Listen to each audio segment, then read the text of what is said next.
মুহাম্মাদের 19 নম্বর আয়াতে বলছেন ফাআলাম আন্নাহু লা ইলাহা ইল্লাল্লাহ, যে আমাদেরকে জানতে বলেছে, ইলম অর্জন করতে বলেছে, যে ফাআলাম তোমরা জেনে নাও আন্নাহু লা ইলাহা ইল্লাল্লাহ, আল্লাহ ছাড়া সত্য কোনো মাবুদ নেই, আল্লাহ ছাড়া হক কোনো উপাস্য নেই, এটা আমাদেরকে জানতে হবে, এই সম্পর্কে ইলম অর্জন করতে হবে।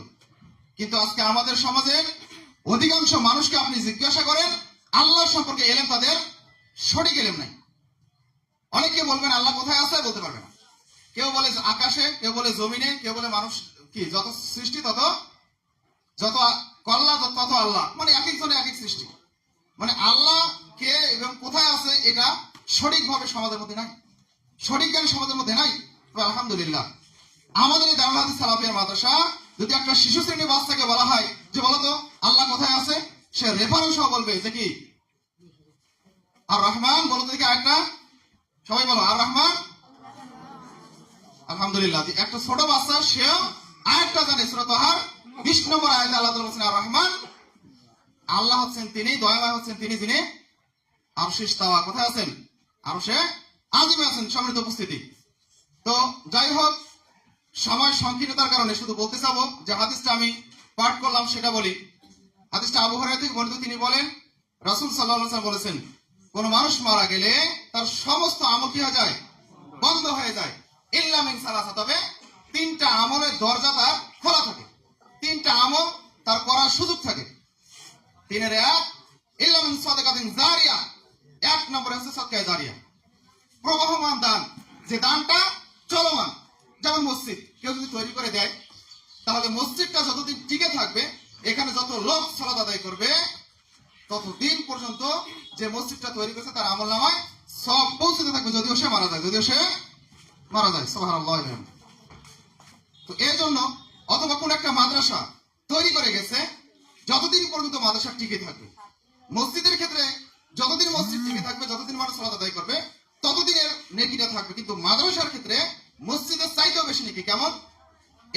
এই মাদ্রাসায় কেউ যদি ছাত্র পড়াশোনা সৎকারে জারিয়া করবেন তার চাইতেও বেশি আপনি নেকি পাবেন, গুরুত্ব বেশি আপনার মাদ্রাসায়। কেননা মসজিদ যদি কোনো সময় নষ্ট হয়ে যায়, ভেঙে ফেলা হয়, বন্ধ হয়, হয়তোবা সেটা সেখানে স্থগিত হয়ে গেল, কিন্তু মাদ্রাসা এটা চলমান কিয়ামত অবধি। আমার উস্তাদ, তার ছাত্র আমি, তার আমার ছাত্র থাকবে, আরো তার ছাত্র থাকবে, এভাবে কিয়ামত পর্যন্ত সিলসিলা চলতেই থাকে। সমাজ উপস্থিতি, এই জন্য সদকায়ে জারিয়া এটা করার উৎকৃষ্ট জায়গা হচ্ছে কি এই মাদ্রাসা। 2 নম্বর বলছিলাম যে এমন বিদ্যা, এমন ইলম, এমন জ্ঞান যেটা মানুষের উপকার করতে পারে। আমাদেরকে এমন ইলম অর্জন করতে হবে যে ইলমটা আমাকে উপকৃত করবে এবং সমাজের সমস্ত মানুষেরও উপকার করবে। কিন্তু আজকে আমরা বিসিএস ক্যাডার পাস, কিন্তু আমরা এমন ইলম অর্জন করেছি, এমন বিদ্যা অর্জন করেছি, বাংলাদেশে লেখাপড়া শেষ করেছি, কিন্তু টাকনুর নিচে প্যান্টটা পরা যে হারাম নাজায়েজ এই জ্ঞানটা আমার নাই। গুলবিড়ি সিগারেট খাওয়া এটা যে হারাম এই জ্ঞানটা আমার নাই। ঘুষ খাচ্ছি, সুদ খাচ্ছি, এগুলোর সাথে আমরা জড়িত আছি। আমাদের মৌলিক, আমরা বলতেছি যে আমরা বাংলাদেশে লেখাপড়া শেষ করেছি, বিসিএস ক্যাডার হয়েছি, অথচ মৌলিক জ্ঞানগুলো তার নাই।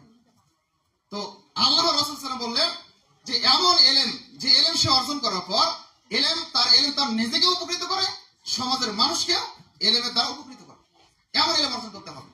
আজকে আমি কোরআন হাদিসের ইলম অর্জন করেছি, ইলম অর্জন নিজে চলার চেষ্টা করি, আপনাদেরকেও দিক নির্দেশনা দেওয়ার চেষ্টা করি। এটা হচ্ছে সদকায়ে জারিয়া। আমি যদি মারা যাই, আমার এই কথা শুনে যদি কোনো মানুষ পরিবর্তন হয়, অনেক জায়গায় দেশ বিদেশে বিভিন্ন জায়গায় আমরা দাওয়াতি কাজ করে বেড়াচ্ছি, যত একটা লোক যদি আমাদের কথায় পরিবর্তন হয়, সে আবার আরেকজনকে দাওয়াত দেবে, তার কথায় পরিবর্তন হবে। অথবা আমার ছাত্র আছে, তারা ছাত্র তৈরি করবে, কিয়ামত পর্যন্ত এই ইলমের সিলসিলা চলতে থাকবে। সুবহানাল্লাহ।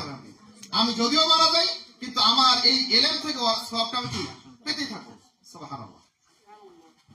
এজন্য ইলম অর্জন করতে হবে, জ্ঞান অর্জন করতে হবে, সঠিক ইলম, কোরআন হাদিসের সঠিক ইলম।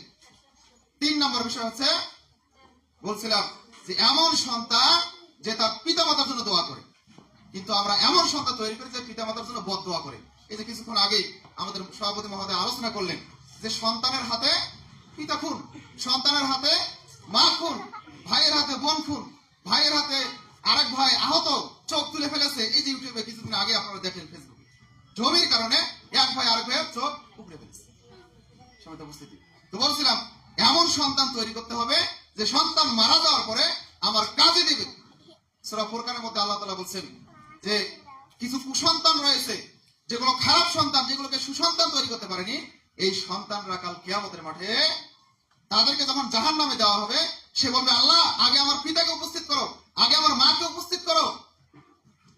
তারপর যখন তাদেরকে উপস্থিত করা হবে, বলবে আল্লাহ দেন ফাইনাল আযাব, আমাকে যে আযাব দিচ্ছেন দেন, আমার সাথে ডবল আযাব আমার পিতাকে দেন। কে বলবে? সন্তান আল্লাহর কাছে নালিশ করবে পিতার জন্য, পিতা মাতার জন্য। কারণ ভুল পথে যায় কার জন্য?